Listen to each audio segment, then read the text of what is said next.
Okay, so every single time I have mentioned the name of the person that I'm about to meet to a British Asian, this is the reaction that I get. What? Oh, really? Oh, really? I like her. I like her anything. You know, I love her music. She's a classic. Oh my God. Oh my God. Yet despite the fact she has recorded more songs than any other person in history, and about a quarter of the world's population has heard her voice, the only reason you probably know her is because of this track.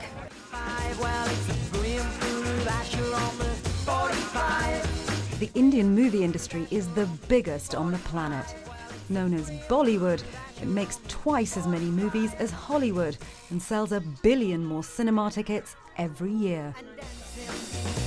Behind movie scenes, behind those movie screens, Asha Bhosle. The vast majority of movies are musicals, where on-screen actresses mime to the songs sung by professional singers. Those singers are stars in their own right. And they don't get much bigger than the woman who inspired this billboard, and of course, this former UK #1, Asha Bhosle.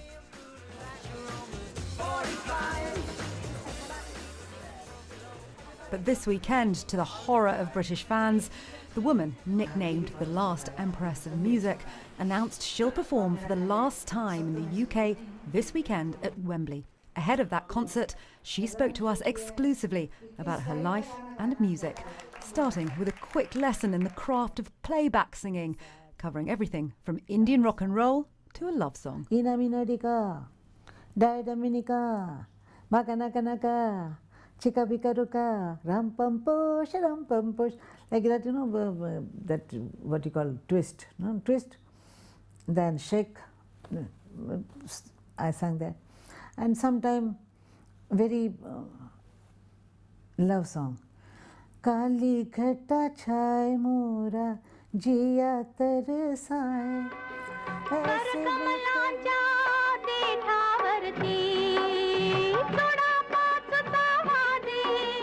Asha Bhosle recorded her first song in 1943. When black and white musicals were the norm, semi-classical singing was the style, and India was still under British colonial rule. When her theatre director father died and she married, singing went from being a passion to a way to make ends meet.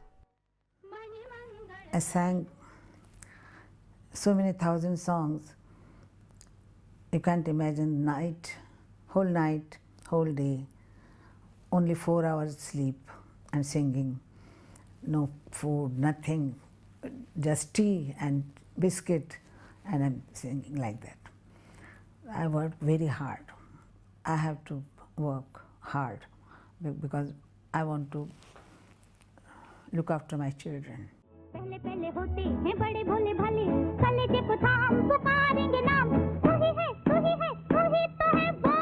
But she was always far more adventurous than her professional contemporaries.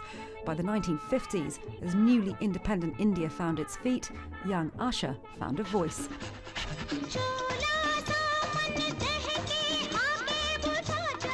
She experimented with Western melodies like rock and roll and combined perfect pitch with perfect timing.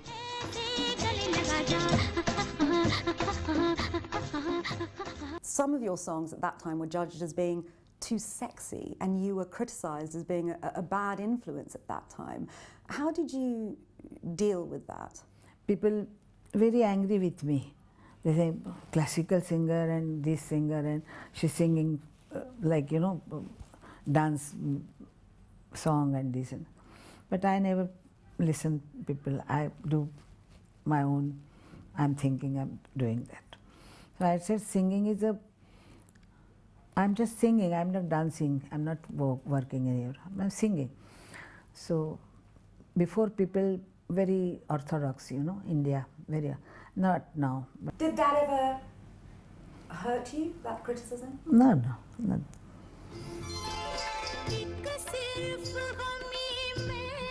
And it wasn't just musical taboos that she broke, but social ones too. She married for love, twice, in an age when arranged marriages were the norm. The first ended in divorce, but the second was a happy creative partnership with composer R.D. Burman. No regrets, because I just go. Like, you know, the river, going river.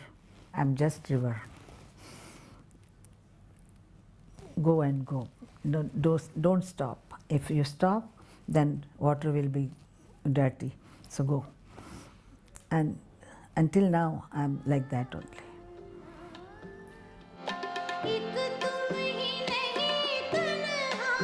By the mid-1980s, when she recorded this BBC special, Asha's voice was still in demand.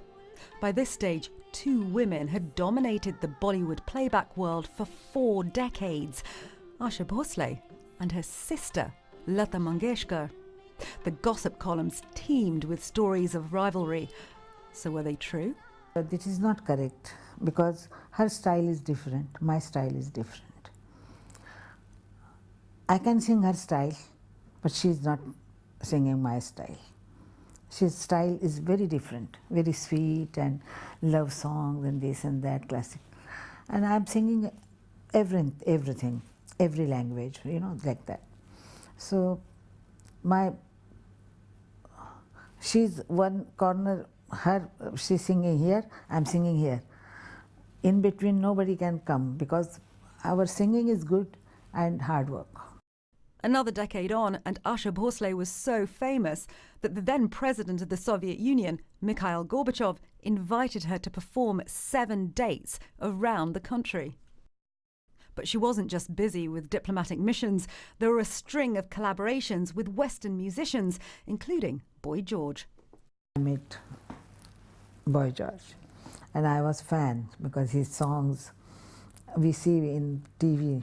So you knew who Boy George was? Yes, yes.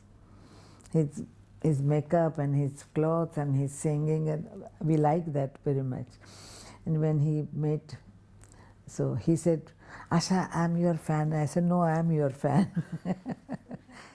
The singer says she intends to keep those kinds of partnerships going because at 83, it's the pressure, the tension that keeps her feeling young. You must, all the time, there's tension. Then you can work, good work, you look good also. Because you are always in tension, you're not relaxed and you like old person, you know. So that's why I like work, and difficult work. Asha Bhosle, thank you very much. And finally, what about that song? Did she ever hear it? Well, eventually, but not before it earned her daughter a free meal. My daughter, she went to America, and she's sitting in some restaurant, and that song was going on. So she's listening, and she told some person that the song is about my mother. So they're so happy.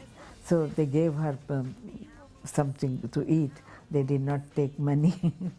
And she told me that your song, that song, very popular. And she got that record, and then she listened this song. So I said, good.